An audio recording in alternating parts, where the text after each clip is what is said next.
Hello girls, ഇന്ന് ഞാൻ വന്നിട്ടുള്ളത് ഒരു പുഡിങ്ങിൻ്റെ ആയിട്ട് കേട്ടോ. അതായത് ഇളനീർ പുഡിങ് ആട്ടത്. വായിലിട്ടാൽ അലിഞ്ഞു പോകുന്ന വളരെ ടേസ്റ്റി ആയിട്ടുള്ളൊരു ഐറ്റം ആട്ടത്. ഒരു ഇളനീരൊക്കെ കയ്യിൽ കിട്ടുമ്പം ഇതുപോലെ നിങ്ങൾ ഉണ്ടാക്കി നോക്കിയാൽ നല്ല ടേസ്റ്റ് ഉണ്ടാവും കേട്ടോ. എല്ലാവർക്കും ഇഷ്ടപ്പെടും. ഇതിപ്പോൾ ചൈന ഗ്രാസോ ജലാറ്റിനോ ഒന്നും ഞാൻ ഉപയോഗിച്ചിട്ടില്ല. വെറും കോൺഫ്ലവർ ഉപയോഗിച്ചാണ് ചെയ്തത്. മിൽക്ക് കോൺഫ്ലവർ മതി ഇതിന് ചെയ്യാൻ കേട്ടോ. പഞ്ചസാരയും അത്ര ആവശ്യമുള്ളൂ. കുട്ടികൾക്ക് നല്ല ഇഷ്ടമാവും. നമുക്ക് പുഡിങ് കഴിക്കണം തോന്നിയാൽ പെട്ടെന്ന് ഉണ്ടാക്കാൻ പറ്റും. ഇളനീർ വേണ്ടുള്ളൂ കേട്ടോ. ഇത് കാണാനും അടിപൊളിയാണ്. വായിലിട്ടാൽ അലിഞ്ഞു പോകും. വീണ്ടും വീണ്ടും കഴിക്കാൻ തോന്നും കേട്ടോ.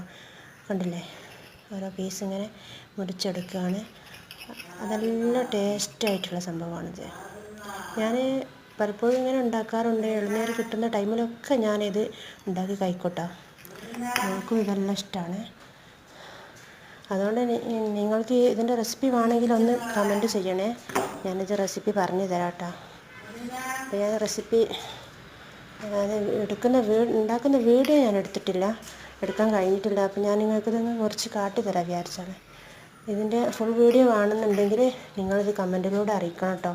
അപ്പോൾ ഞാൻ ഉണ്ടാക്കുന്നത് കാണിച്ചു തരാമേ. നിങ്ങൾ എൻ്റെ വീഡിയോ സബ്സ്ക്രൈബ് ചെയ്യാതെ കാണുന്നവരാണെങ്കിൽ ഒന്ന് സബ്സ്ക്രൈബ് ചെയ്ത് സപ്പോർട്ട് ചെയ്യണേ. ലൈക്ക് ചെയ്യുക, ഷെയർ ചെയ്യുക കേട്ടോ. വീണ്ടും നല്ലൊരു വീഡിയോ ആയിട്ട് ഞാൻ വരാം. Okay, by.